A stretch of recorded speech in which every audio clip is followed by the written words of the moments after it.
8:30? Yeah, like don't really worry about 9 o'clock is the start. Okay. So just you guys have a good hour and 10 minutes, 15 minutes easy. Okay. Easily. Okay. And another episode. I'm trying to really do not tail off on topics too long, so we'll see.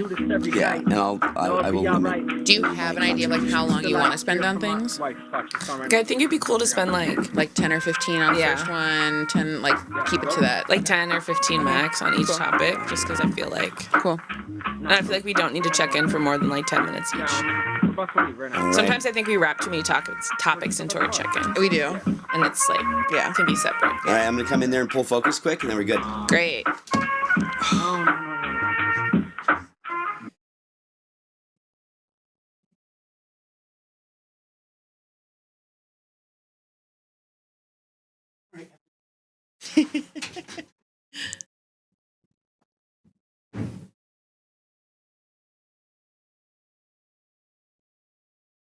Sorry for the quiet there. Welcome to the show. Welcome to the show. Hello, hello. No, we're not doing it on Wednesdays now, Grandma. Don't text me that. We're doing it on Wednesday just specifically today because I'm being valued at work for once and getting taken out to dinner tomorrow. Like an actual dinner. I got a nice dinner. Steak dinner. You better order some good shit. He's like, order a steak. I'm like, you gotta tell me twice. And 2 old fashions. Yeah. Don't play with me. With sides. No, I'm just kidding. 1 old fashioned, 1 side. 2. All right, are we live on YouTube too? Yes, ma'am. All righty. Let's go. All right. Ready? Yes. They want advice. Depressed spouse self-sabotage. Me, 32-year-old male, and my spouse, 37-year-old female. That's kind of a gap. I felt like I had a judgment about that the first time I read it, and it's not even that bad. It's not a bad gap. I just am surprised that a 37-year-old woman is attracted to a 32-year-old man. Not me. Have been married for 7 years. She has had struggles with depression and self-value her whole life with riding the waves mentality and coming out of it. Her experience with previous relationships were very damaging and trauma-inducing. Her first boyfriend was 25 when she was 28 and got her pregnant. He wanted an abortion and she wanted adoption, so she set up for her child to be adopted. Next relationship, guy cheated on her with a 15-year-old when she was 24, 25 and verbally abused her. Christ. Can I just pause for a second and this better be relevant to the end? Why do I feel like it's not? Why is he just telling all of her business like this? So he wants us to know she's damaged. Keep going. Okay. I already have thoughts. Okay. Her relationship before me sexually and physically abused her via belts and body scans, pinches, etc. She met me after she got away from the abuse and we instantly felt a connection. We got married a year later. Abuse. A year later. This is crazy. Keep going. Okay. Sorry, I lost my train of thought. We got married a year later and had our daughter, who's now 6, a year after that. Jesus. We've always been good. So they got married and had a kid in the first year. Crazy. Nuts. We've always been good, but she has been slipping into a deep depressive state over the past 5 years since her father passed away in 2018. Keep going. She never got grief counsel, and her best friend/sister have noticed it all, and I go to her for some advice when she hits deep lows. It's giving cheating. It's giving cheating with my sister. And it's giving... Okay, keep going. I have a little thought. I have a nugget of a thought, but I need proof, so I need you to keep going. Okay. She has not been treating it with anything but alcohol at night and never getting proper sleep. Quote, bottle of port wine. I'm sensing some judgment. Yes. Here's what He's sassy. He's sassy. Here's what he actually cares about. Ready for what really matters to him? It's going to be sex. Yep. The sex had been getting less and less frequent, and now it's been 8 to 10 months. No, he's a bad guy. He's a villain. I'm sorry. The sex has been getting less and less frequent, and now it's been 8 to 10 months without sex because she doesn't have interest in it at all. She randomly a month ago asked for some space, and we are in a no intimacy, be my friend relationship living in the same house. She was molested. I can't kiss her, but if she initiates it, it's fine. What I know getting at is I think she is self-sabotaging herself and stuck in her depression and trying to remove me as a coping mechanism or self-sabotage. I need him to, what book did he read about self-sabotage? What man friend told him that self-sabotage What if she's not attracted to you because she hates you? That too. What if she hates you? What if you suck? Right. What if you didn't actually, it sounds like you didn't actually give a fuck through any of her grief, through her dad dying, through anything. You literally just fuck me. You're really telling me you guys were going great until her father passed and she stopped having sex with you? It was her excuse to stop having sex with you. I can't kiss her if she initiates it. It's fine. What I'm getting at is I think she's self-sabotaging herself and stuck on depression and trying to remove me as a coping mechanism or self-sabotage. Me and her sister are trying to get her into EMDR therapy and on medication. Do you think that will help and she will love me again? Wait, can I read just the very bottom? Wait, yeah, you can. You want to start where I'm at? No, I want to read. Oh, you're not at the. Okay, finish. Okay. I just want to read the. I just saw the last part. Okay, do you think that will help and she will love me again? Does anyone have experience with someone being depressed and acting this way? I'm looking to see if after treatment she will love me again and would want to be intimate. Is that what you wanted to read? No, read the next part. Okay. Will treatment turn her back into who she was before and bring back the feelings and connection we had? We never had problems and always talked. This last, I'm speechless. Wife is cutting me out to spite herself due to depression and self-hatred and attacking our relationship. Will she bounce back after treatment? Oh my God, I have a knot in my I don't know if you guys are giving a fair reading of this. Even though he makes me sick as hell too. But Okay. Do you want to go or should I? You can go. No, you want me to go? Okay. Yeah, I do. All right. What's the question? Do you think that she will help and she will love me again? No. Does anyone have an experience with someone being depressed and acting this way? Yes. I'm looking. She was turning this back into who she was and bringing out the feelings of the connection. No. Okay. Okay, go ahead. So my take on this situation, I'm joking and I'm being rude on purpose because it's funny.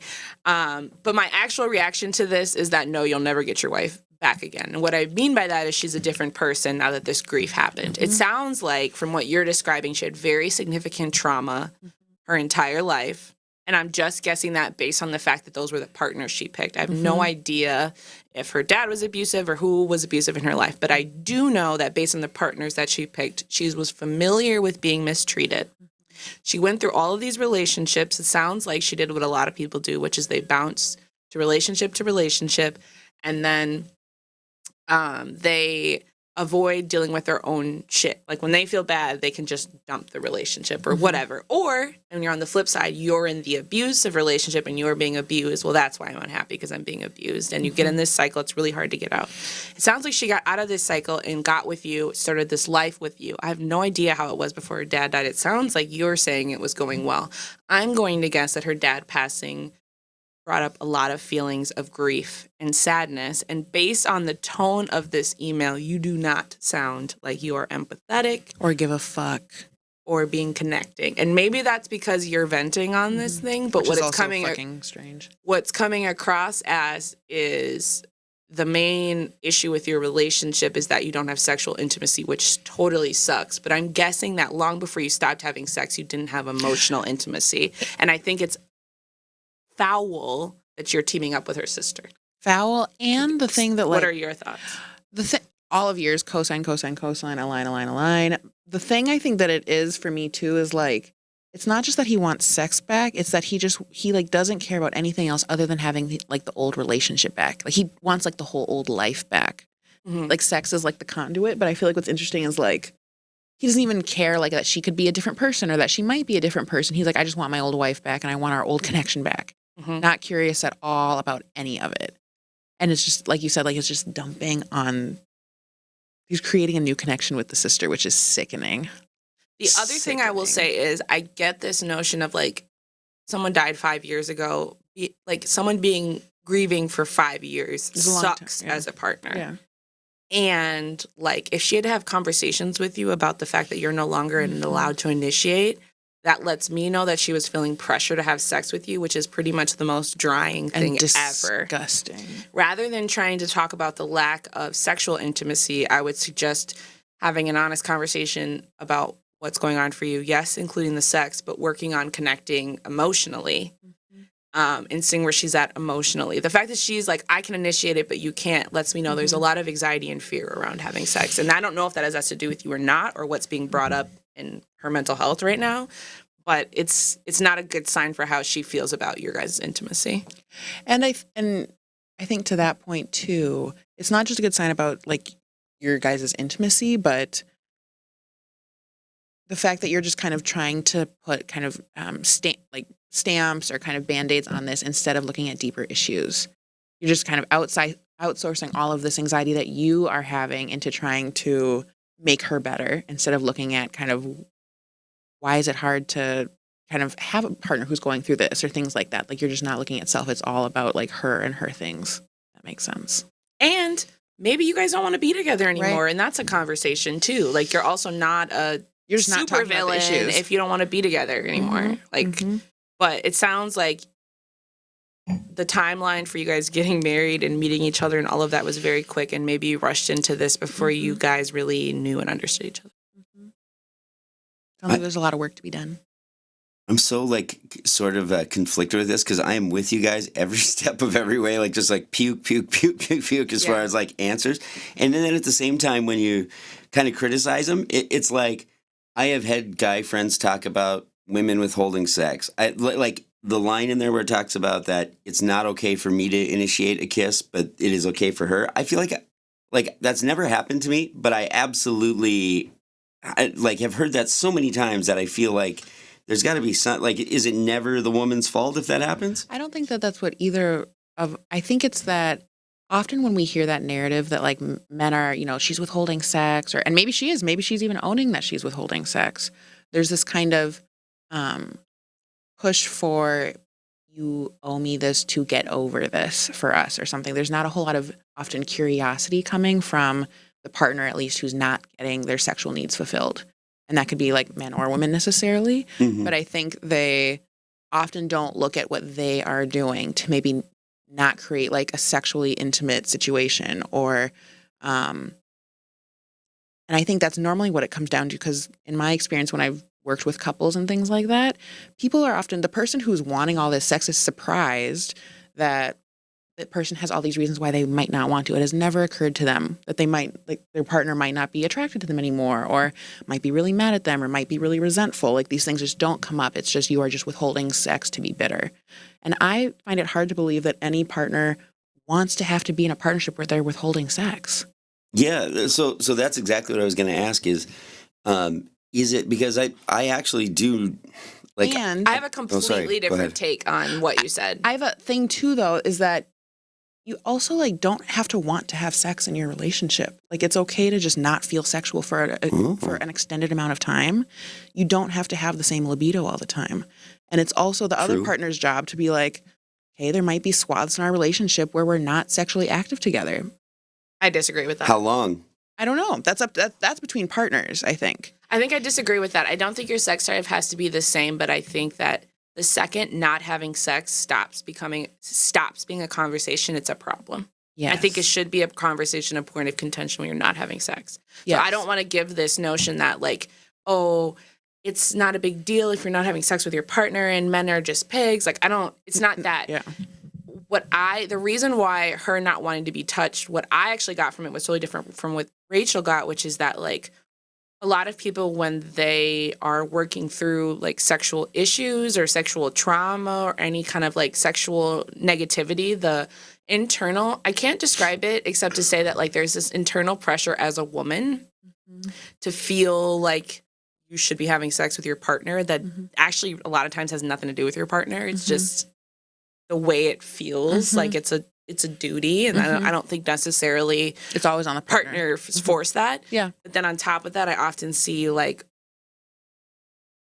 partners trying to have sex, like men repeatedly trying to have sex with women and be like, if I try a different way, she'll want to have sex with me. and not realizing that like conversation, not just conversation. What if she just doesn't want to have sex? What if her sex drive is like nothing? That's like things that happen for people. What if like her mind wanders during sex? What if she feels out of body during sex? And it's not on the partner to discover that. It's you would hope that the partner not having sex would be willing to share that. But I just think like what I do notice is men really personalize when women don't want to have sex with them. Yes. And that is hard for the woman. And I think a lot of times when women are saying, I don't initiate, it's not because they're repulsed by their partner. It's because they know that every single time they reject their partner, it creates a bigger rift in the relationship. So it's like, can we have a break from this tension for a little bit while I figure my shit out? So Without me feeling the need And to I know that have sex. she's, I guarantee this person on Reddit is not saying that to their husband. Yes. I guarantee that's not what's happening. But I'm just saying the internal thought process of most people's sex drive when it dwindles is not about their partner. No. And maybe this is a Minnesota like white thing sort of, but in my experience, like when I've heard of these dynamics, right? It is, I have never heard of any, and you hear about this all the time, right? And it's like, I've never heard some guy saying, and she just came to me and she explained how she's feeling, and ends up she doesn't want to, but she's still attracted to me. She still values me, and I love her. It's like, no, they're not talking. That's the whole problem, right? And it does make guys crazy because you go, okay, so the relationship is you are angry with me, you don't have sex, I'm still supposed to do things, and you're grouchy because you feel defensive around me, kind of. That's. I mean, imagine if you're like. I mean, I know you wouldn't say that to somebody, but imagine like that's your general synopsis of it, right? And that's like It is for a lot of guys, I think. I agree. Yeah. I agree with you. I think it is a lot of men's like synopsis, and I think that's an issue. It's not the issue. It's just part of the equation. Is like. It's personally offensive because the story you're making up about me is so unflattering and paints me in such a position that I'm also not a sexual being. And the only reason I was having sex with you is because you were earning it, or I liked you, or you were attractive, or you coerced that out of me. If I'm a sexual being, like I'm not having sex with you because I don't want to have sex. Like that's a need of my own. And That's a good point. And imagine saying that to somebody like that. I mean, even for me, like I immediately feel defensive. Like I have to like go back at you with, well, that's not true, and that's not true, and that's not true, and this is why I am this, and like that's not like a connective like way to ask, like way to even think of your partner. Like you're going in with malintent already. The thing I think that women do wrong is that instead of acknowledging all the shame they feel about not being able to be sexual in that moment and how they feel like they're not doing what they're supposed to as a wife or a partner, they just focus on the resentment they have towards their husband that they want to have sex with them. And that's not fair. And there's nothing wrong with the fact that your husband wants to connect with you sexually. He's probably not doing it the best way. And that's irritating. And you get to feel misunderstood and frustrated. But what I see a lot of the cop-outs women do is they're just projecting. It's a lot of like, you're just being a wimp because you're not having sex, and I'm going to dismiss you and act like this need is selfish and not a part of a marriage. And it is a part of a marriage. Sex is a huge part of a marriage. And I think, too, like women often have like these big pillars of what sex should be. Like it has to feel this way. And I think men maybe have this too, but I think women, at least when I talk to them, they're like, it has to feel this way and it has to go this way, and I can't initiate if it's not like this, and if he doesn't do this, it can't go right. And they have all these kind of like check marks about what the sexual experience should be like based off of movies. Often when you really dig into it, it's like, oh, where did these come from? Instead of trying to just experience their partner or let him do things that maybe feel foreign to you or things like that. And not necessarily stretching, but there's this kind of often like a roadmap in a lot of women's head, I think, for how sex has to go. Stretching would be a good start. Pull up the next one. All right. I Yes, appreciate ma'am. that feedback, Gabe, because it was able to kind of help us expand on. All right. I just found out I'm pregnant and I'm scared. I'm 21. My boyfriend is 30. Oh, God. Which means he should be helping you navigate this. So that sucks. That you even are here. That you're even here is a red flag. He sucks. He has repeatedly cheated on me and lied to me, and he won't show me his phone. That's how I found out the last few times. It's private. Why would you? But we break up all the time and argue, and now I'm pregnant. We've been together a little over a year, and I'm scared. IDK who to talk to. He is very religious and doesn't believe in abortions, but also doesn't want a child right now and wants to raise it, quote, kind of Amish. I'm going to tell you right now. Leave this. I need you to not tell him. Yeah. I need you to not say anything to him. This was posted 3 days ago. If this somehow finds you, do not tell him. Don't say this shit. You do not need his opinion, his input. Kind of Amish isn't even like, so kind of Amish, does that mean you're going to control me but not marry me? Like, what's kind of Amish? Like, where are we going with the kind of Amish? I don't understand that. I'm so religious, but I still believe it's my right to choose, because it is. I know I should have been smarter about things, but everything just felt like a game. When we saw those 3 pregnancies tests come back positive, our opinions changed. Oh, he knows. Oh, he knows. He will not support me. He still lives at home with his parents and no extra space for me. Oh my God. Drowning in debt. Baby girl. I want to give you a hug, You need a babes. better support system. He's drowning in debt. I don't have my own car as I drive the car my dad bought a while back, but my parents have already made it clear they will not have me living at home if I get pregnant and am unmarried. That statement makes me feel like they don't know you're pregnant. And I don't know your family, but you might be making some assumptions about that. You don't know. Just saying. My entire family judges each other on these things, so I already know I won't have family or support from my boyfriend. I make $16 an hour. I can't provide for a child with that. I'm scared and I feel alone. I don't know where to go as I don't have many friends and can't tell anyone. I feel like my whole life is a failure, and now I've essentially added, quote, single mother or murderer, quote, to my list. I don't feel pregnant or have any connection to it, but am not sure what to do. I can tell her what anyone to do. have advice? I have advice. Okay, go ahead. I mean, I think about if you want that baby or not. Think real long and hard about that, honey. It doesn't sound like she wants it. I would lean towards... If you do abort it, don't tell anybody. And you don't have to. You don't have to tell your family. You don't have to ostracize yourself in your community. You don't have to ostracize yourself in your religious community. It sounds like you're spiritual and you believe in God. You can repent in whatever way feels good to you privately. Like, you're not doing anything wrong. You literally did nothing wrong. Do you know who this sounds like a job for? Who? Captain Save-A-Ho! What would Right you up your do? alley. What's your advice, Gabe? Not mess with that guy in the first place. That is a nightmare scenario. But she's 21. Did she I know get it it. was a nightmare? No. Yeah, she should have. She lived with his parents and was drowning in debt. I mean, how does she have that info? No 21-year-old knows that. I know they don't think of it in that way, but boy, that's really crappy. The kind of Amish is awesome.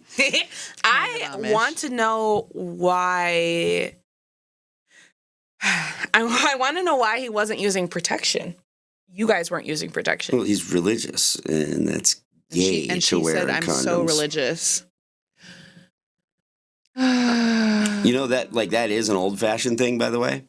That condoms are for sailors and gay guys. Really? Yes.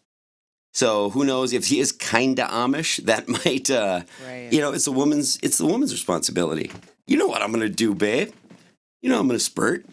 I think, Yeah, I know. That's you what we should do. think about what type of life you want to have going forward. And Rachel's still take like, that I'm on in. the girl. like- I'm on the girl. I'm like, no, like, don't do it, sis. You're like, Don't you do don't it, feel alone. You're alone. I hate to say it. It's awful. Materially, she's pretty fucking alone. Mm-hmm. 16 an hour is not enough to. I don't know where you live, but it's not enough in And you don't have a Minneapolis car. to She have a lives in kid. Indiana. I can tell just from the I syntax. hate you so much. It does give Bible Belt. She said, I'm so religious, but Obviously. But also there's this piece where religion is so interesting for me because religion melds into culture and communities so frequently. So it's like they have all these cultural beliefs about how you should behave, and they're like, it's like overlapping with religion, but like nobody in this is behaving in a way that aligns with the Bible. I want to follow up to what she, and I feel like also how she's writing, she's clearly tussling with like, and struggling with like how I think she's trying to like prove how like into religion she is. I'm so religious. I'm a murderer. I'm these type of things. What? She responded to someone's comment. What'd she say? She said, "Thank you for the advice. He already said he wants nothing to do with me if I do get the procedure done. But regardless, this was such a wake-up call. I've researched facilities near me, and I'll be calling and trying to get an appointment as soon as possible." Yes, babe. We have a smart girl on our hands. We got a smarty. We got a smart girl. smarty. She's gonna make it. Don't ever talk to him again. Don't ever Dub talk to him again. And I hope he doesn't tell your community. If he does, he's a real piece of shit human. I doubt he will, because then he'd have to tell that he was having sex with a 21-year-old unprotected and not even like doing anything. And he probably, since he's a cheater, you're probably not his main girl.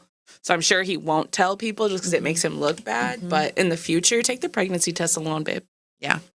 Take it alone or with a friend. You're never gonna get the support that you want. Take it Ever. with your man. Ever. And don't just like ever, even if it's your man, just do it on your own just to save yourself. All right, last one. Okay. All right. 1 second. Here it is. Sorry, I was pulling up your YouTube chat at the same time. It's great. Love it. Bad timing. All right, here we go. Oh, beautiful. Okay. Should I propose to my girlfriend outside Can I just McDonald's? give the answer to this is going to be no. No matter what? Even if I rationalize it, the answer's still going to be no, and I already have a rationale for it, but keep going. Okay. Hi, me and my girlfriend have been together for 8 years now, and the title might seem stupid, but hear me out. The first time we met was in McDonald's, young teenagers, me 17 and her 16. We were both in town with our mates, and she caught my eye, and that's when I got the courage to ask her for Snapchat and number.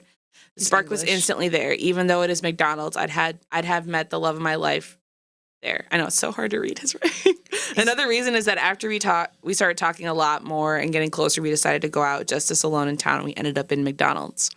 I bought her food and we sat upstairs. After that, we went outside and sat on the benches. That's when I asked her to be my girlfriend and kissed her for the first time. It might seem all stupid, but she's a simple girl, and I know the place brings back that day when we met for the both of us. That's cute. But I'm not sure if that's appropriate. Should I do it in a fancier way or there? ? I'm stuck. It's sweet that he's asking. Okay. Wait, hold on. Gabe, is there comments for this one? That was the screenshot. That stupid YouTube code. Oh yeah. I'm sorry. Yeah, I thought you meant on our YouTube. Okay. Yep. One moment. Okay. I really liked the first comment, but so what's your thought? Go ahead and talk about it before the comments come up. So I got them ready whenever you guys are ready. there is nothing fundamentally wrong with proposing to your girlfriend at McDonald's. You're a liar. Hold on. You're a liar. Hold on. Because of all the things I have a full thought. Because of all the things he said, it is cute. I'm giving Pat, like, the thought is there. I get where he's going with it. If he did it, it would probably go fine. Don't do it because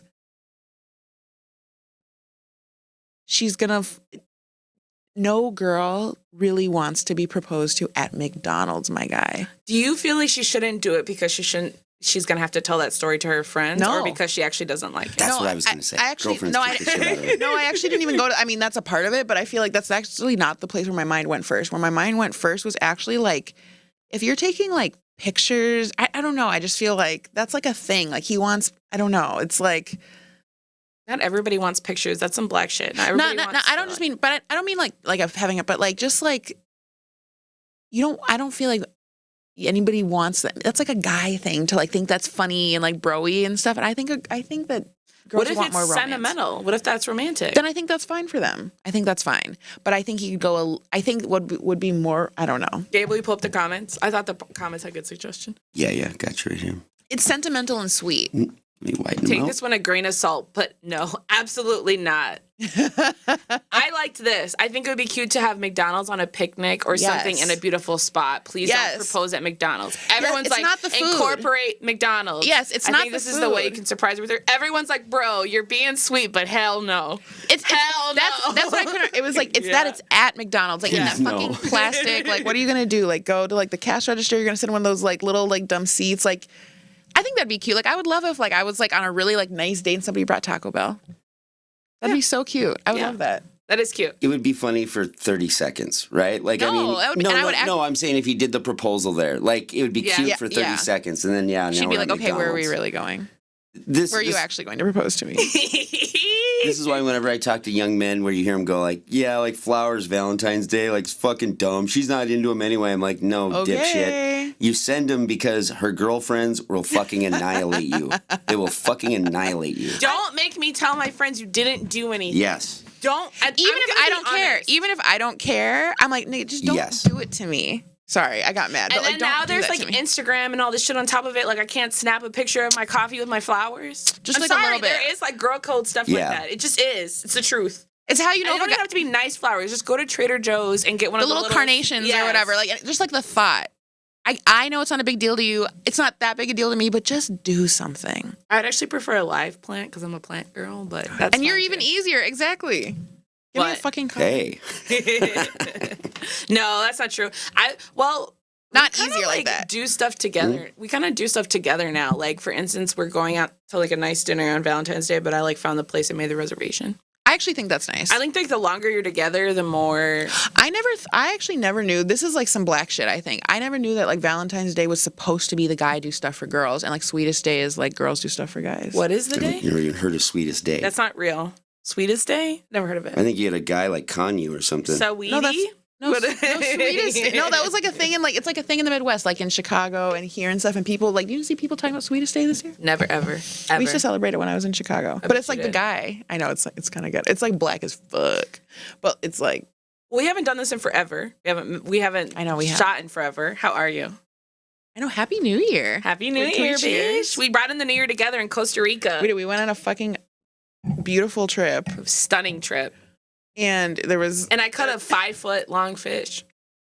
What? Like actually. I actually caught that. What kind? Barracuda? Mahi mahi. It was fucking Come great. again? Mahi mahi. Okay. I just want to hear you say it. Mahi. Mahi mahi. It's a beautiful fucking fish. You should have sent him a fucking picture of that. Show it next time. No. We'll pull it up next time. Did you eat it? We did not eat it. Oh. But we ate that fish. We ate that fish, but we had plans later in the day, and we wouldn't have been able to make it home. But the fishermen cut it up, filleted it. They got to keep it and sell it. Which was actually So it one of the wasn't to coolest waste. parts. Watching him fillet that damn fish, I was like, that's amazing. Yeah, he did it right on the boat. a man So of we good didn't hands. waste the fish, if that's what you're asking. No. Yeah. They got to make some cash off the fish, which did. is great. That's awesome. Shout out to them. Their family, which is great. Yeah. Not you. That was the whitest thing I've ever said. And give home to their That's what I'm they on do. vacation saving lives. But I don't think they sell it. I don't think so. I think they literally keep it. That's what I mean. Oh, I thought you meant they support their families. No, I was I'm saying off that the fish they sell, bruh. No, Stop. no, that's what I'm saying. They take the fish home with them, like they eat the fish. Like that's what they do. I don't think that they sell that. I don't think they can sell that. Costa Rica was super interesting fun. because I got to see my wife with her family, and Literally. And I learned so much about her. all the pieces now make sense. They all make sense. She knew before, but I now got to see regressed Rachel. I was like, I got to see Me and 20-year-old Shot. Rachel. You've seen me like that before. No. Not like that? No. Yeah, literally me at 22. 22? You is You a got gaslighter. annihilated? Is like that? She's a gaslighter. I can be. I can be. 22-year-old Rachel was toxic. Oh, yes. Oh, yes. I was like, oh, no, that's not real. But it was one of those things where I'm like, oh, you only do this with your mom. I've never seen you be like whatever. I get so defensive with her. Young you is only with your mom. No, it's not defensive. It's justified. It's 100% justified. You guys do it to each other. Like she also goes back to it's when like you a were, sibling dynamic. Yeah. Yes. A lot of times. No, it was totally justified. It was like gaslight with gaslight. It was like bop, bop, bop, bop, bop, and I was just sitting back like.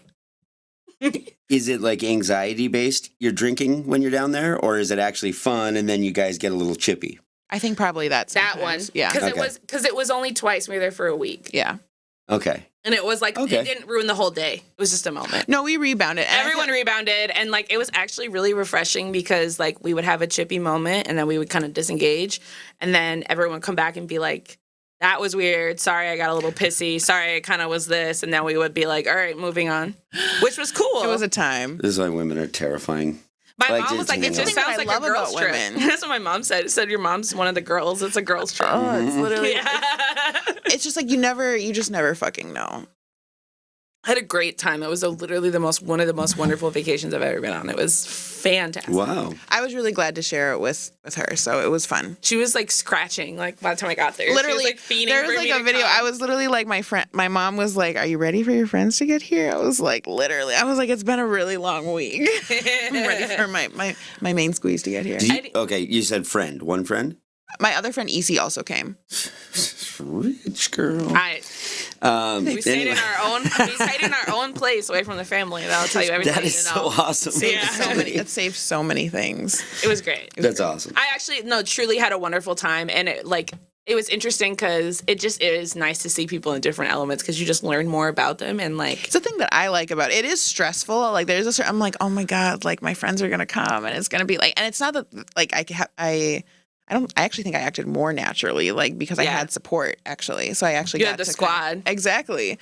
So it was interesting. It was. But how are you? I interrupted you. No, I'm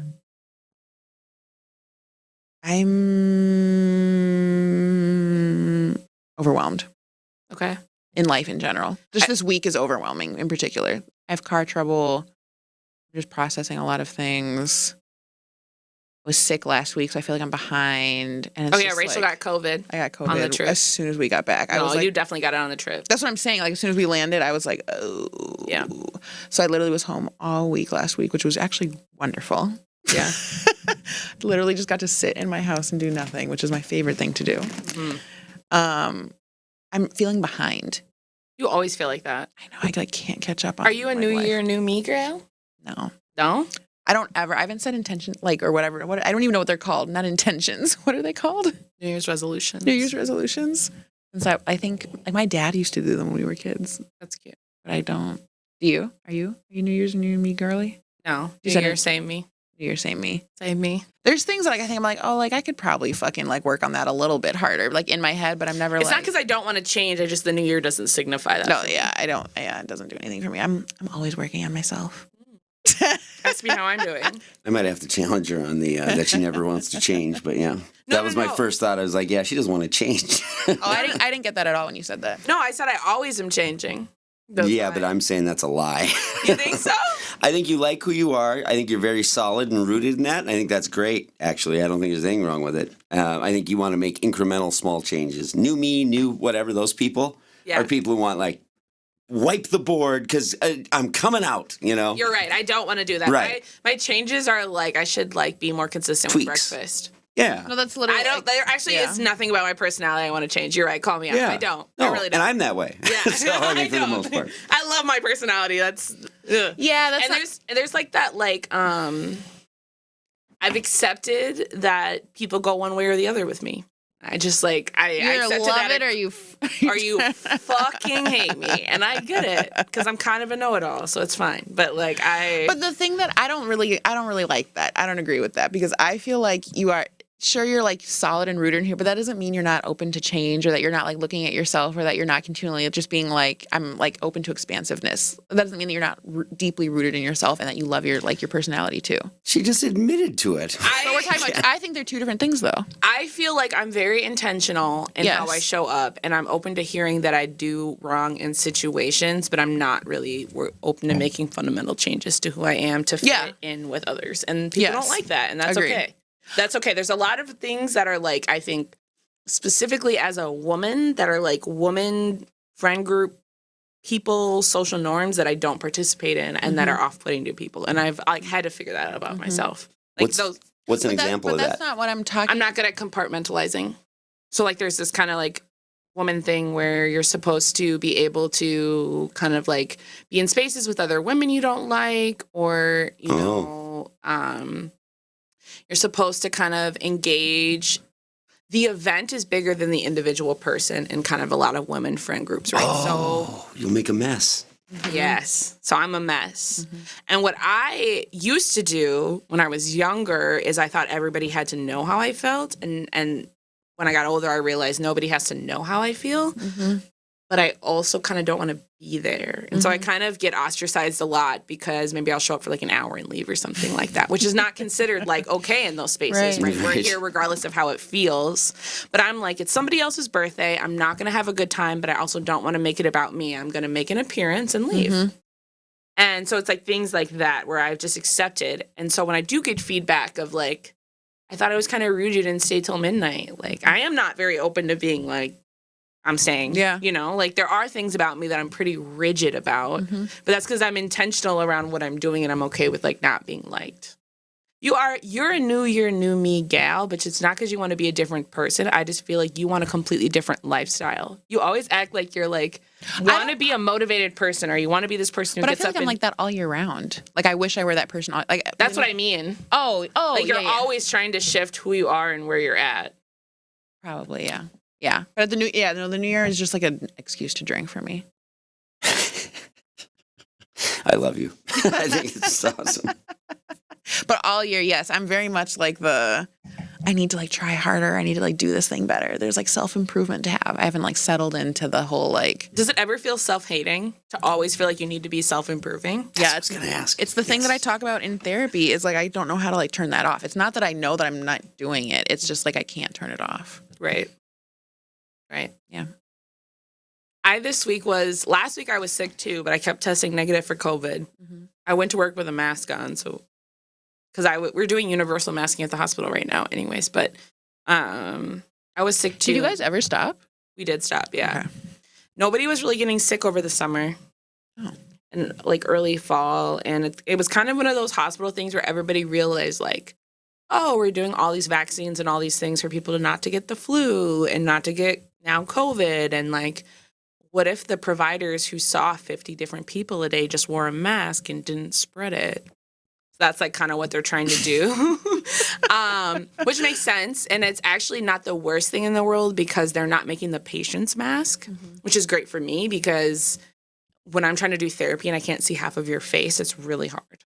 Yeah. It's really hard. Interesting. Sucks. And so, because I can't see, I do a lot of reading of body language. And when people aren't giving me anything, I try to be extreme. I know that sounds weird, but like when people are giving me nothing, I overstate how they're feeling. Yes. Because usually people just out of irritation will correct you and tell you what's actually going on. So like, you know, if I can't see your mouth, I don't know if you're frowning. Like, I have no idea what's going on for me to be like, you look kind of mad right now, or you look this, or what's coming up for you. Like, half of what I'm doing is I'm like, the things you're saying aren't connecting with your body language. Let's talk about it. Yeah. And I kind of lost some of the body language. You don't realize how much you get from just somebody's fucking face. Yeah. Like, if I'm just even thinking about it now, like, I'm always looking at somebody. I'm looking at the rest of them, but like, in your mirroring, you're actually doing the same facial expressions. Yes. So you're losing part of therapy. So exactly. Anyways,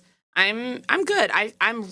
I got my like fix of summer that I needed to feel good. Isn't a feeling. I feel energized because I kind of got my fix of summer that I needed. Like a week of sunshine is like what I needed to carry me through this coldness. She's like a sunshine baby. She's just like I was the only person who didn't burn on the trip. I didn't burn. You said your shoulders burned. Oh, they hurt, but I don't feel like I don't. They hurt. My skin hurt. You got burned on your back. Let's see those tan lines, lady. That's I'll take it off. Yeah. So yeah, that's what I'm doing. I'm doing fine.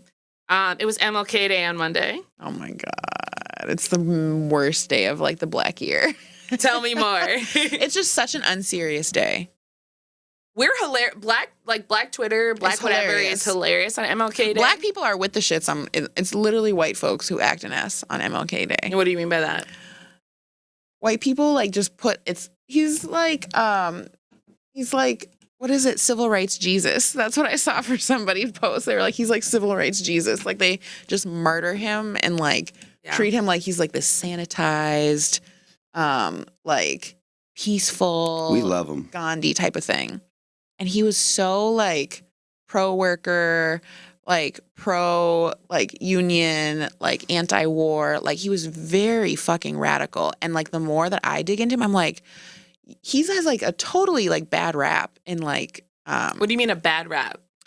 I think with black people, he gets like he was a pacifist, but he gets kind of like the pussy kind of like moniker against like Malcolm X. Yeah. Right. There's a bunch of black people who are like, I'm Malcolm, not Martin, and I'll fuck you up.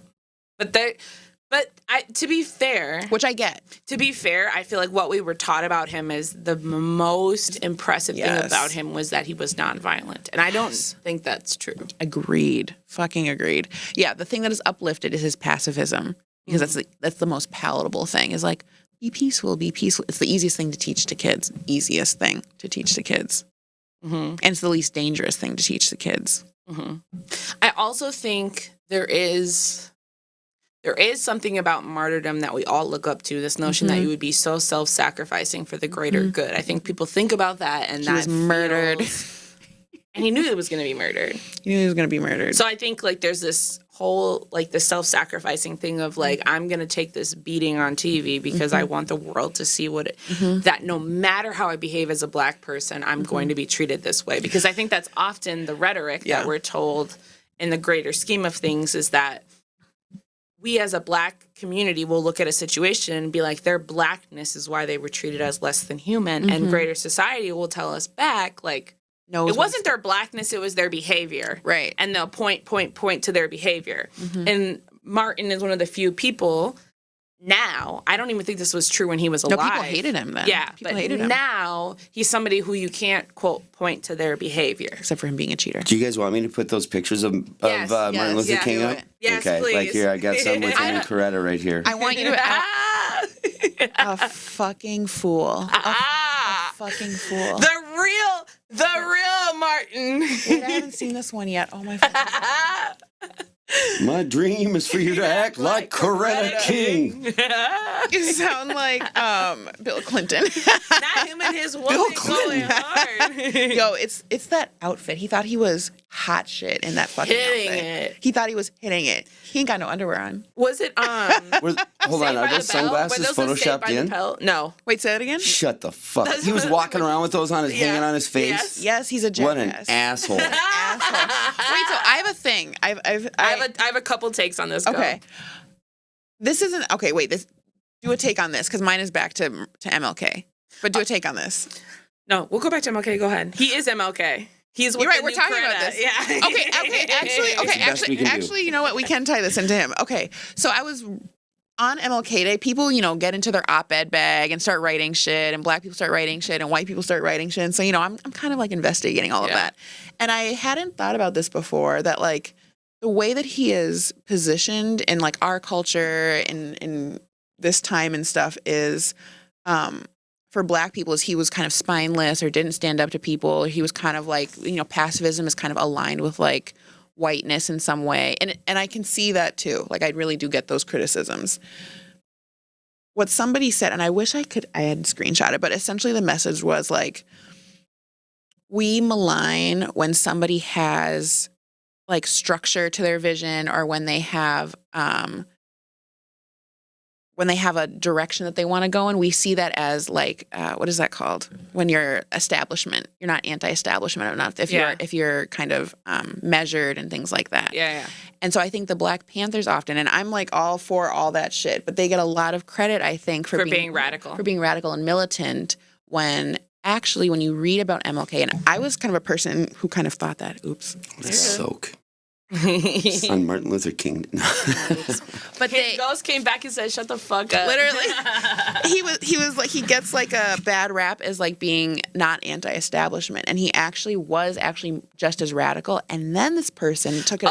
So you're saying people talk about him almost like he's a coon? Yeah. Yes. But what you're saying is that he was not a coon. He was anti-establishment and actually radical, and that his pacifism is like blown up. Yes, he was assassinated for Christ's sakes. But you're right. People do treat it that way. People don't connect it. And the thing that I really didn't think about that this person pointed out is that not the Black Panthers specifically, maybe kind of like the Black Power movement often lifted up leaders who the only thing they cared about was Black liberation or improvement, but that was only for men.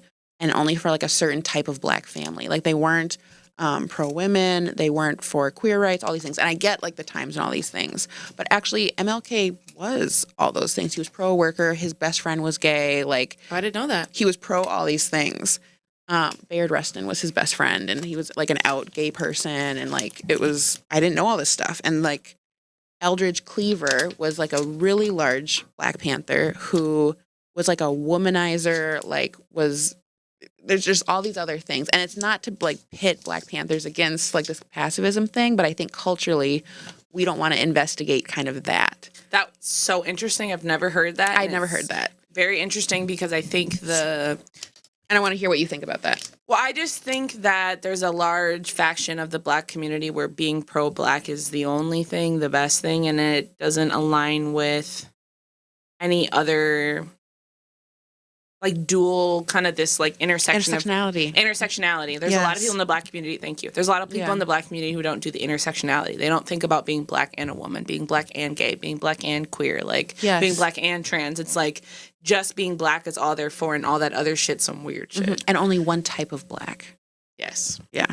And so that's really interesting, and I think it makes sense almost. Mm-hmm. It makes sense almost that those like his lack of homophobia wouldn't be amplified because that's not something that's a benefit to a pastor in the Black community.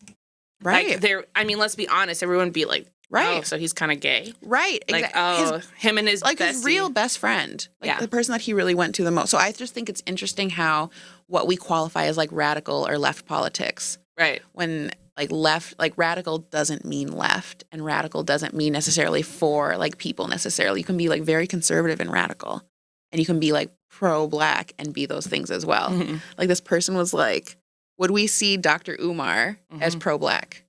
What do you think? Do I think he's pro-Black? Yeah. I think he's pro. I don't want to say he's not pro-black, but I don't think. I think I'm he has totally a very taking this off topic. no. I think he has a very rigid perspective on what it means to be black. Yes. I do think he's pro-black, but I think his identity, like his vision of what is blackness, is rigid. And I think if you're outside of that scope of vision, then you've been infiltrated by somebody else in his opinion, which I don't think is necessarily true. That's exactly what kind of like the later like hypothesis was. Yeah. And I was like, that's exactly it. Why is that type of so it was a whole thing. What do you think about Jonathan Majors being with a white woman, getting this assault charge, and then as he's going through all this court, getting with Megan Good? What do you think I think? And interchangeably calling them, saying to the other woman, which to give him the credit, he didn't know that was going to come out. True. But It's telling true. her to be Coretta and then giving this other woman this compliment of you are Coretta. And flashing her to be there and looking at the look on her face. She has pride. She's proud. I'm sorry. No, she is proud. No, this is great for her. Yeah. That's in her head. At least we don't know how this is going to play out quite yet. What are you guys seeing in her face there? You guys, not here.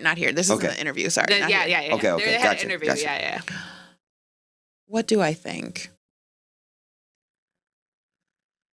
So he said she's Coretta, right? He With said my the black fucking- chick with my Coretta at fucking, least. Well, like- he told the white woman she wasn't behaving like Coretta, and she should. And he needed a Coretta. Well, is he what should get a said. black chick probably. And he got her Yeah. and said she is Coretta. Yeah. Okay, well, Like the I give him interview, that. the interviewer asked him. he looks respectable. The interviewer asked him about his relationship with Megan Gunn, and he was like, he took a pause and he was like, "She's my Coretta." I was gonna say I watched a 10-minute clip, and I'll also just for The whole context clip because is it's nasty. funny. Actually, Coretta was it Coretta her daughter? Coretta is the wife. No, actually, Bernice is the wife. Is the daughter. I think Coretta's daughter or Coretta. I don't know which one. Coretta's dead, I think. Okay, so it's the daughter. The daughter. Coretta's daughter came out on Twitter and was like, "Stop using my mom's name. Yes, keep my mama's name out your Keep my mama's motherfucking name mouth. out your motherfucking mouth." And so the reason why this feels like so like mental health related to me, like kind of this Because he's mentally fucking ill. yes, he was coming. He was Because coming. he's mentally ill and abusive, bro. It's not even about like if he put his hands on her right then. It's like you can just tell how he operates in like both of those relationships. To the previous woman. Yes. So the woman he got charged with assault, you believe he was abusive to her? I think probably. Why do you think that? To tell a woman how to be is not very normal. We saw screenshots too that were pretty bad, but the reason, this is why I Sorry, asked. I interrupted you too. No, you I'm didn't. sorry. Yeah. This is why I asked, because I think that there's a difference between being in a mutually toxic relationship and someone being abusive. And I think that's kind of the discussion on the internet right now is whether they had a toxic relationship or she was being abused. I think it can be both. No. You don't think it can be toxic and then somebody can level it up to abuse? No. Wow, you're progressive, Javay. I like it. Because, Okay. like, for I'm not real, like, I disagreeing. didn't consider that. No, I don't think that. I think that if you're in a toxic relationship, both people in that relationship have power. And I think if it's an abusive relationship, there's a huge power differential. And I'm not talking about fame and your position at work. I'm talking about in a Interpersonal. relationship, interpersonally, who matters. Yeah. I don't think they're the same. Yeah. And I truly can't tell from the evidence we've gotten whether or not he was in a toxic relationship or he was in an abusive relationship. And I kept Look on at Rachel backing out. She's like, But yeah, I that's ca- it. Well, it's because I kept on going back and forth as shit kept on coming out. I was like, I don't know. Like, okay, she's looking like all the fucking camera footage and all that shit. But he's also just seems like He's not a great guy, but you can be a shitty guy and be in a toxic relationship. Yes. That's where I have this like interpersonal turmoil where I don't feel like I have enough information to say whether or not he's there. They were in a toxic relationship and he's an abuser. Do I think his relationship with Megan Good is toxic? I'm sure.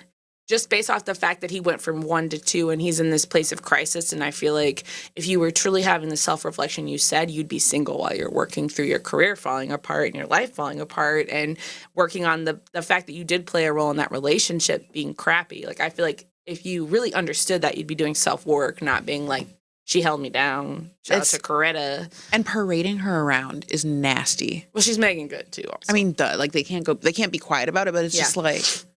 Can you guys, for any other white people out there, can you guys tell me why he's famous? He's in like the Marvel movies. He's in a bunch of Oscar-winning movies. He was in Creed. Looks like a fucking jerk off to me. He was kind of just with the for a long time. sunglasses. He was kind of a media darling, and he was kind of like a black people's darling, and he was kind of like the wholesome kind of people kind of teased him for being dorky and kind of nerdy. There was this thing going around on Black Twitter where he was like civil rights fine, so it was really funny. That's literally what people were saying. He's civil rights fine. That was Yeah. why this is I like can a see full that. circle. I can see And that. he had and he would do a lot of roles. So he was in this black sci-fi on HBO called Lovecraft Country, which it was like I knew you know huge. that stuff. Yep. Okay. Anyway. Okay. Yeah, which was really good. And I watched it. It was phenomenal. His acting is very great. So he He's was a like phenomenal actor. He was building up his reputation as an actor and slowly getting into As a more serious commercial actor. acting, not just black shit. It was giving Denzel. Yeah, he was going to be the next Denzel. That's Yeah. where he was going. And then he also like signed this advertising contract with the Army, which I thought was kind of odd. So he Right was, before like, all this happened. he was which I the thought Army interesting. sponsor, Yeah. which was interesting. And people kind of made him went, when he that was going to happened. be a Marvel character. He So- was Kong the Count. Yeah, he was a Kang the Marvel Conqueror, character. yeah. He was in Creed. So he was starting to do like more commercial things, but he had started off as being like this kind of unrecognized, very talented actor who was in black art that was like, More art house, not like Yeah. Tyler Perry. yes. Sorry. I got to step in to say one thing real quick, which Yeah. is that there will never be another fucking Denzel. It's the one man I've seen on the street, and and he said whatever. Denzel is He always was glowing. Denzel.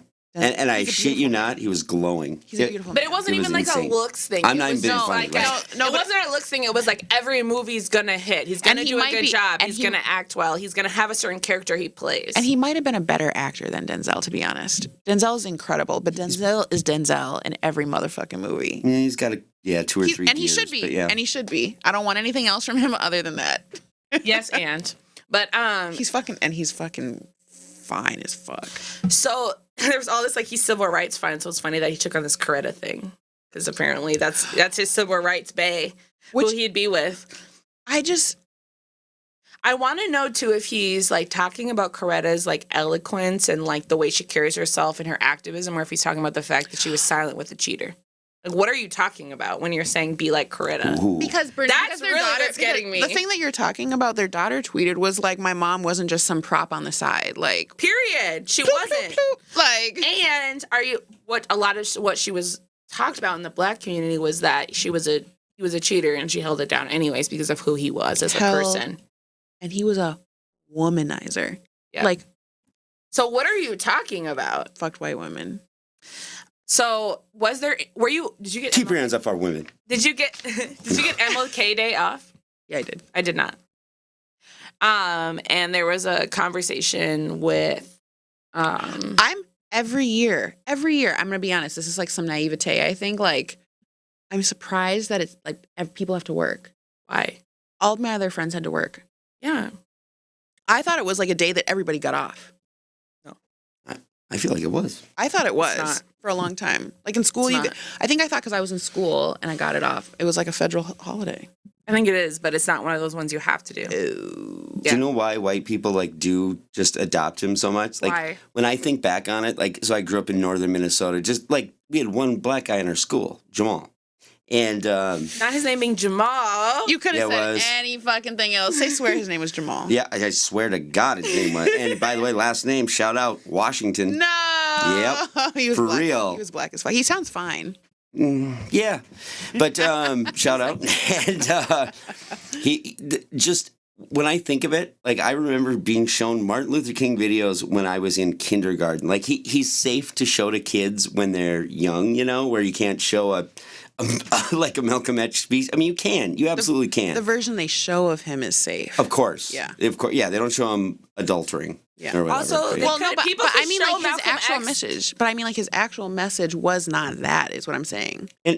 Okay, but But he did have a message of unity, is Yes. what I will Yes. say. He had a message of unity, which is real and authentic. But his unity For a was- long time, he did. But he had a huge criticism of the United States government. Like he did. literally talked about Yes. how the U.S. was spiritually devoid, like the government. Well, he not talked the about people. walking his people. He said, "I fear I've walked my people into a burning house." When Yeah. he talked about when he talked about anti-miscegenation and things like yeah, that. and he had the modern day Messiah arc as well. Like, Yeah. I mean, it's exactly the same. But just that's what about, we've yeah. done to him now. Yeah, He for wasn't sure. like that then. People hated him now then. I know. But that's good, right? Yeah.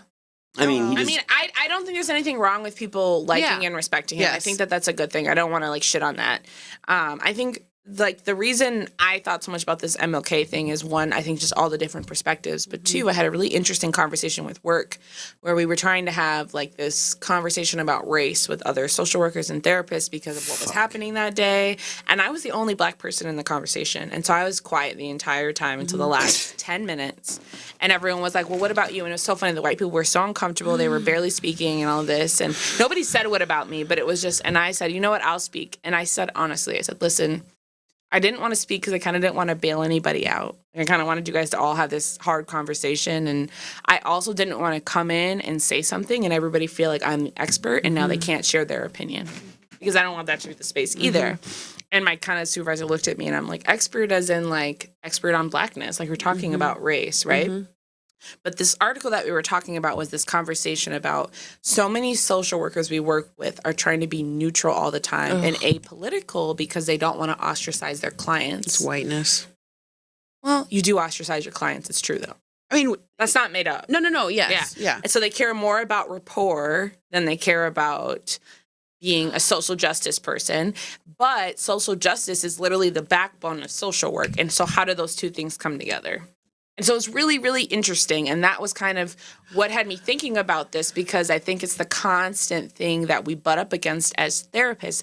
You work at a really black practice, so you don't have to deal with this. Yeah. People are coming in knowing they're talking about race, and I can feel your judgment across the table of they don't talk about it, which is fine. I think there is like you shouldn't be neutral. You should take a stance. You should care about the well-being of other people. Not in all settings, though. It's not necessary in all settings. Sure. But I would say our practice says otherwise. You want to like, practice that way. are we really, I think there's this competing narrative of like caring about social justice, but also holding the fact that like It's a therapy. you're going to serve people who have different views than you. And what does that look like? Right. And they don't see what, I think a lot of us as social workers see a lot of issues, whether that be like race, in our country or like healthcare or homelessness or the opiate crisis, like that feels like a human rights issue to us. And in the world, that's seen as a political issue. Right. And so it's very different. Right. And when you're bringing up things that people feel are political, you are ostracizing them and you are making them uncomfortable. And so it was just interesting because we had this big conversation.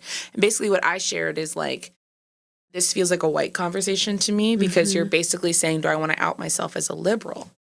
Well, And I'm always outed as a liberal. People assume I'm a liberal, whether I am or not, because I'm a black woman. Right. So, like, people know where I stand regardless. But it was just an interesting thought because I do, for whatever reason, feel like Martin Luther King brings up in white folks this, like, acknowledgement of race, and it's a comfortable place to talk about it. And that is a nice part of the holiday. It is a nice part of the holiday. The thing that I do judge that, but I wasn't feeling judgment in that moment. What I was thinking about was how I think that in my work, because I work in the type of setting that I work in, like it's just easier to bring in that stuff. It like is. It's like in the like we're talking about in the DA, or I could bring it in, and like in a different setting, like I might not like be thinking about that shit because I'm thinking about saving their fucking life. Like, Well, I don't it's have to not even worry about that. This is what I brought up. I said, this conversation is really hard because, yes, I'm a social worker and yes, I'm a therapist, but I'm not at a nonprofit. Right. I'm not at a private practice. I'm in the medical model. And the medical model tells us that we're neutral. I mean, we literally can't even wear scents. That's how neutral we have to be, right? And so how I feel ethically about being a therapist and what I should talk about directly contrasts with what I'm being told at work, which is that you are a blank slate. Very you are there to make everyone feel good. You are there to make everyone. And it was just interesting to have the conversation about holding both. And a lot of white people were in the thing were like... Were they struggling with that?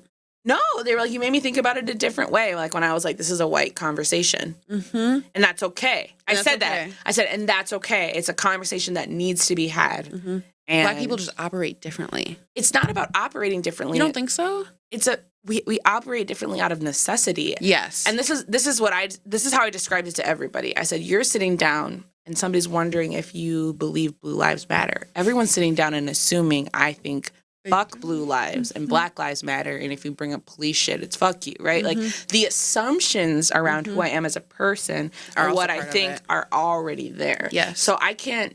First of all, neutrality is not real, and we can talk about that in another episode, and let's not talk about it today, but like another episode. But like neutrality is not real. But secondly, the notion that I could just show up and people would see me in a blank way is also not real. And I actually don't think that's a white or a black thing. I think that's universal, but I don't think a lot of white people have had to think about that. Yes. But everyone makes assumptions when they see you. That's not completely. about anything. No. Even if they're not thinking about your race, they're thinking about your class and your exposure and your knowledge and your intelligence. We all make judgments. We're all like, I know we need to get into that a different day. Speaking of I'd judgment. like to talk about neutrality. Yeah, whatever. Okay, We'll sorry. move on. We will. Yep. We will. Speaking. Yeah, and we do have to wrap up in very soon. Sorry. Yeah, that's what I figured. The last thing I want to talk about was Trump winning the Iowa caucus. Let's hit it. It makes my stomach hurt. Go. Okay. I want to talk about him winning the Iowa caucus because I think something interesting is happening for our demographic. I think that a lot of people, not everyone, but a lot of people when he ran against Hillary, there were some people who were like, I can't vote, I vote. But most people I know were like, I can vote. I'll just vote for Hillary. I'm pissed about it. This is in the people that I'm around. I know there's a lot of people who were like, I would never vote for Hillary.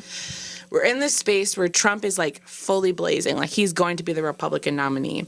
And I'm feeling really angry at Joe Biden in a way that I've never felt angry at a Democratic president. But then I see things like the Iowa caucus not only voted for Trump, but they also voted 53% of Trump voters are pro banning abortions nationwide. I see things like that and I feel torn, right? There's this real kind of like... There's real material things happening here, too. Yes. For a guy who's probably paid for 50 abortions. Ramaswamy dropped out of the race today. Yeah. Ramaswamy dropped out of the race today. Yeah, they think they baited him with the Veep thing, but he's not going to get it. My mom thinks Haley's going to be the presidential nominee. And they say that's over Trump's dead body. Yeah. But Vivek did whatever he wanted to do for his for his brand. career and his brand by getting he just needed to get on the ballot. Yeah. He did great. I know. I actually had that conversation with my dad the other day, and we kind of got into it over that because he's very like middle of the road Democrat, like very like pro Biden.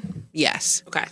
And we got into over Israel Palestine. It was just a whole thing. Before we go into the Israel Palestine, I think it's all looped in, and we can do it. We can do it in this 10 minutes. We'll just be intentional. But I want to hear from you because we've talked about it, and I think we're pretty aligned. But like, why you are having different qualms about voting for Biden than you did before? I think because it feels like, and this is what I explained to my dad. I understand that it's happening technically over there. No. You're not even saying what it is. What is it? What is it about Biden that's changed for you? It's Gaza? Yes. Okay. Yeah. Oh, you're actually I'm asking you to sorry, give I didn't understand. Give context. Yes, the thing that is making me not want to vote for Biden is how he's handling the Israel-Gaza conflict or whatever you want to qualify it as. I think it's fucked up. You think it's a genocide? I think it's a genocide. I think he's a war criminal. And it's not just him. I think that Obama was also a war. I think that all of them are fucking war criminals, and that's another fucking conversation. But we easily voted for Obama. We easily voted for Hillary. I was 18. Easily voted for Biden the first time. So what is it about Biden right now that's feeling different? And it could literally just be an age and information thing, right? Like they can all suck. But what is it in this moment where you're like, I can't? In this moment, it's literally it's incredulous to me how like they're handling the Gaza-Israel conflict. It's not surprising. I am not surprised by it, but I am shocked by like just the dissonance, the compartmentalization, all that shit is like blowing me, and I'm having a hard time getting over that hump to be like, well, I can vote for him in the name of XYZ when literally there's in the name of democracy. In the name of democracy, when like literally like there's no democracy except for when you bring in these fucking things. Like now I'm like Biden. I'm like Sleepy Joe. What do they call him? Genocide Joe now? Yeah, Genocide Joe. Genocide Joe. So I think it's hard it's hard. It's feeling hard. And I think if I go to like how I believe in stuff, like we're all connected and all of our conflicts are connected and all of our struggles are connected. Like it's hard for me to believe that, I can just vote for him and it'll be better for us here and I can just say fuck that. Like I can't I'm having a hard time compartmentalizing that. Like it feels like I'm complicit in some way then. Was it your dad's feedback that even though internationally we're being shitty, he's making it better for black folks here? Or not better, but he's better for black folks than Trump here? No, he wasn't even making the argument for black folks. He was just saying for the Democratic Party, we should vote for them, which is the hard part for me. Yeah. Of like, I don't. If it were about black folks, maybe I could make it a good fucking argument. And this impacts black folks overwhelmingly. We know that, like, how this. Oh my God, I'm like malfunctioning because I can't. Not according to a lot of black voters, though. Like, you know, because Trump does. Wow. Okay, that's your answer? Is that they don't know? That the black people who vote for Trump don't understand what they're doing? And the black people who vote for Trump are men, not women. Yeah. I can't speak for them. Sure. Well, hold on. That's also not true. 99% of black women did not vote for Trump. You can look it up. They're the only different demographic that didn't vote for him. I mean, I do believe you that it's an overwhelming majority. Stood on not voting for him. And we were the only group that stood on not voting for him. White women caved. White men caved. Black men caved. Oh, yeah. Hispanics caved. Everybody caved. What? So, as someone that you know that I'm with you on the outlook of the Israel, whatever, Palestine stuff, what would you have Biden do in that situation if you understand our geopolitical relationship with them? That's what I'm saying. Is like I get the history. I get why the United States needs Israel. All that shit. And it's fucked. Oh no, I totally agree. So, I just don't know how to. I wouldn't want to be president. I am not president, so I don't need. Like I don't understand it. I don't understand it. I think what it is that our generation has been participating in the democracy and feeling as though, I don't know why, but for whatever reason, I was not seeing little kids being blown to pieces in Afghanistan and Iraq. And I know they were. Yeah. I know they were. For sure. But I wasn't seeing it on my phone. Yeah, so there's Beirut, this all like that, different feeling of like. It's the worst. You can't look away. How can I, as an American, counter what I'm funding with my tax money? How can I stand? And I feel helpless. And so then it creates this thing where I'm like, shit. Like, what do I do? It literally feels like shit. But it's like, what do I do? Is like, this is also like life or this is also life or death. This is also life or death for my people. This is also life or death for black people. I think what I would ask of Biden is to publicly call for a ceasefire. And I know that would risk losing Netanyahu. I know that would risk Israel turning on us. But I also think that this fallacy that we have any kind of control in the region is bullshit. I don't think we have any control. I don't think we have any stake. And I think we should be pulling away from fossil fuels anyways. I mean, amazing. Oh, yeah. No, agreed. For me, I'm just kind of like... Stamp that. Stop trying to pretend that we are still the same international power we were right after World War II. We're not. We don't need to be policing the entire world. And we've lost every single war we've gone to the country and tried to turn people. That's the one. Every single war. That's the fucking. We've lost. Yeah, you can't change people's fucking hearts and minds with bombs. And not only can you not change people's hearts and minds, you create more terrorists. This is why we had to wipe out indigenous folks, because people fight for the death to their land, for their land. As they fucking people should. will fight for the death to their land. And so we are fighting a losing war when we're fighting on other people's They lands. will come again and again and again. They will die over and over and over for their land. They're gonna, as they should. It's not a judgment. Yeah. So for me, it's just kind of like, this is a hopeless thing. The last thing... I got chills. I brought up the Trump thing because I feel like people are trying to not talk about it. Second, we don't have time to get into it, but everyone says he's on Adderall, and I agree. Oh, yes. We have to talk about it next time. Third, the last thing in like the last 2 minutes is that right now South Africa is suing Israel for genocide and crimes against basically humanity. It's through the ICJ. It's fucking beautiful. South Africa is the one suing Israel. Okay. Which is a full circle fucking moment. I was going to say. South Africa is suing Israel, which is a full circle moment because Israel funded the apartheid and gave weapons to the Afrikaners, gave weapons to the oppressive class there against kind of Nelson Mandela and all of them. So them going to court and bringing this is a huge fucking deal. It's literally like a fuck you, like get back, like fuck you. And it's fucking great. The thing and Jordan is doing the same thing. The country of Jordan is also doing the same thing, which is fucking amazing. They're putting up like water blockades and shit. The thing that's so interesting about watching this is that South Africa, it's a bunch of dark-skinned Africans. Gotta go. South Africa is going up and they're talking about it in the international court, right? And they have this whole, like, all this evidence, this whole list, all these things that they're bringing to the table to represent their argument. And just in, like, It's quotes and pictures. they are the oppressed, not in reality, but like in the world, right? Like it's us as the oppressed, minoritized people, watching them come up against the greater influence and power, which is Israel, not specifically as a country, but because they're backed by the U.S. As like a colonial power. Yes, as a colonial power, and watching them have to do 5 times more than they have to do. They're bringing up all this evidence, and Israel's entire response is to pick apart the evidence and cherry pick what they're saying. They're literally having to prove that the status quo is not okay. That's what they're trying to do, and that's what minority groups have been trying to do for generations, is trying to prove the status quo is not okay. It's why you can't get fucking traction, is that you can't just prove, like, basic humanity.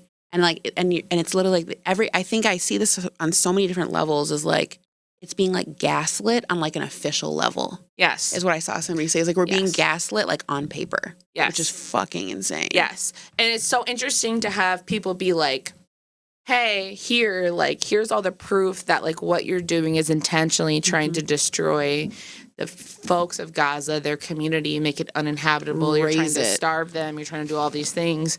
And their response is like, the fact that you mentioned this and not the 15 other horrible things happening with colonial. Yes.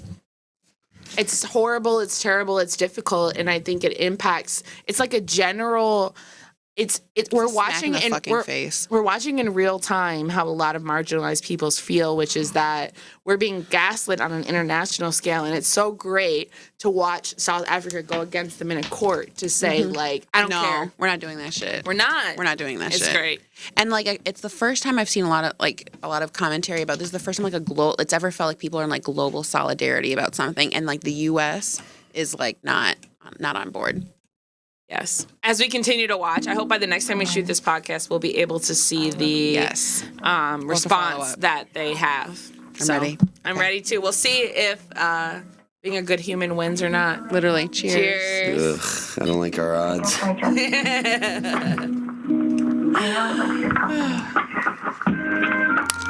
You I had to run the street. Sorry. No. It's fine. We're good. If you guys don't mind helping me get the banner thingy down or whatever, just to turn it over, good.